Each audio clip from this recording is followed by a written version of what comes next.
legitimate heir to the throne of Nibiru. Young warrior expert in archery and weapons. Preferred son of the king, Anu aka Brahma. Powerful vice president of the Divine Assembly. Known for his military skills and bravery. A no-nonsense leader. He showed no leniency to whoever stood before his judgment. There is always a sense of decorum on how he looked and conducted himself in front of his fellow men. He was totally against the creation of humans by artificial means conducted by Enki aka Shiva. In Divine Assembly, he argued that nature must not be tampered or disrespected this way. That nature or creation must be allowed to function unhindered and species must be allowed to evolve in their own natural process. Because only then will that species realize its full potential. He considered humans an abomination in creation.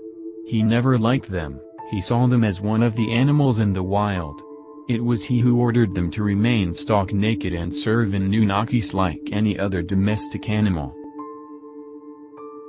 It was he, who was strolling down one pleasant breezy afternoon in the Garden of Eden, when he was shocked to see what lay in front of him. He was shocked and extremely furious to see both Adam and Eve covering their genitals with leaves and trying to hide behind a bush to cover their naked bodies. They were animals, who thought them it was inappropriate to show genitals, who thought them what was right and wrong. How did they come upon this knowledge? With this knowledge, will they not one day gain knowledge about their creators, and judge their creators? It was Enki, Shiva, who is also called as Nash, serpent, in Sumerian literature, who gave Adam and Eve knowledge between right and wrong, intelligence. He believed his creation, humans, were capable of glorious deeds, and destined for greatness than remain as mere animals. Tree of knowledge was nothing but the DNA strand of humans, which curls like a tree, with proteins, fruits, at its either ends, which can be manipulated by adding or deleting or some cases switched on or off. Shiva aka Enki aka Nash tweaked this DNA strand, and activated few proteins by administering certain serums, in this case orally, into the body of Adam and Eve. Though Adam refused at first, fearing Enlil's reprimand, it was Eve who saw the goodness in serum and convinced Adam to take it for betterment of their future. Before, Shiva could do more damage. By tweaking Tree of Life and giving Adam and Eve long lifespan like that of gods, he abolished them from Garden of Eden, scientific and research facility.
During floods, entire Anunnaki members escaped in their spaceships and parked themselves around Earth's orbit, waiting for the floods to recede.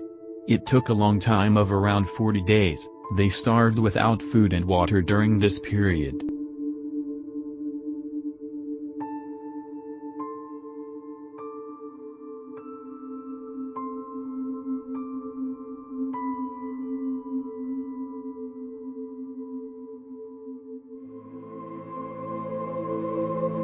When Enlil aka Vishnu saw that humanity had escaped cataclysm, he was mad with anger and wanted to kill Enki, whom he knew was responsible for their survival. His anger was abated when Noah satiated Enlil's hunger by offering him some roasted meat. It was in this juncture in time that Enlil aka Vishnu's heart changed. He realized even by his best efforts, and cataclysm like global floods, which even Annunaki feared and escaped with their lives, if that could not kill humans, it was indeed inevitable that humans were destined to exist on Earth. And when Noah satiated Enlil's hunger with roasted meat after floods when there was nothing to eat, he understood humans were indeed needed for their own survival. This is when he stood between Noah and his wife and blessed Lokasamistisukinabavn to may all being everywhere be happy and free. From that day on he took it upon himself to take care of humans. He brought seeds of every grains like rice, wheat, pulses of all kinds, seeds for all kinds of fruit and vegetable down to earth from Nibiru for the betterment of mankind. He is indeed the caretaker of humanity. He is also the first and last line of defense from any harm coming to humanity from other non-benevolent entities in and around Earth. It was Enlil aka Vishnu and his first son Ninurta, Balrama god of plough, as shown here in Sumerian tablets, that taught humanity about agriculture. He taught them how to stop being nomads and settle in one place and be self-sufficient in food and shelter.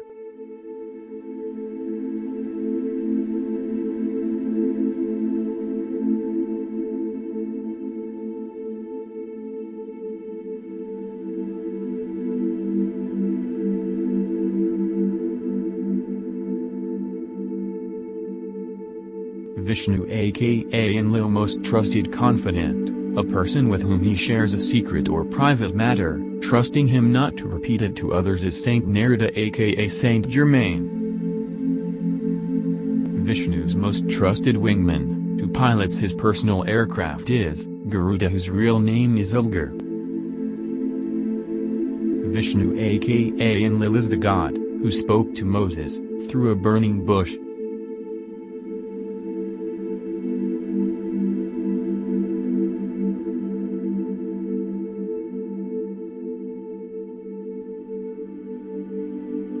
Enlil aka Vishnu is the God of Abraham. It is with Vishnu Abraham made his covenant.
In my knowledge and understanding, Avathara means when an entity shares the same traits as you, or in this case same genes. So Vishnu's Avathara means when that entity shares the same genetic map as Vishnu himself. In other words, Vishnu aka Enlil shared his sperm or DNA to impregnate directly or indirectly, artificially, in different women's womb in different millennia, thereby taking full control of that Avathara entity, life and activities, and use it and direct it to some predetermined purpose, which is to set an example to fellow human beings and establish dharma. Just like a once clear pond, if unattended, becomes polluted by green plague and weeds, reducing the size of the pond, rendering it useless to creatures within it and outside of it. Or an unattended garden during course of time give rise to parasitic creepers which take over, thereby killing all fruits, flowers and vegetable plants. Constant care and vigilance is needed. This proves that history repeats itself. That humanity in absence of authority gives itself all sorts of rights to itself, right of speech, women, animal rights. While at same time every politician on earth is telling a lie and suppressing truth, millions of women are trafficked into flesh trade and billions of animals are killed to satisfy our taste buds.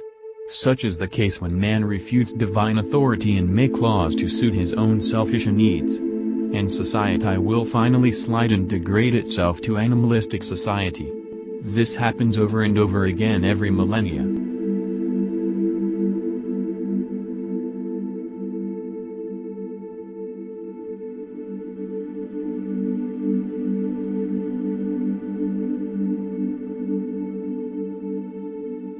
In this war, all so-called superpowers of this world will be brought against each other and will annihilate each other.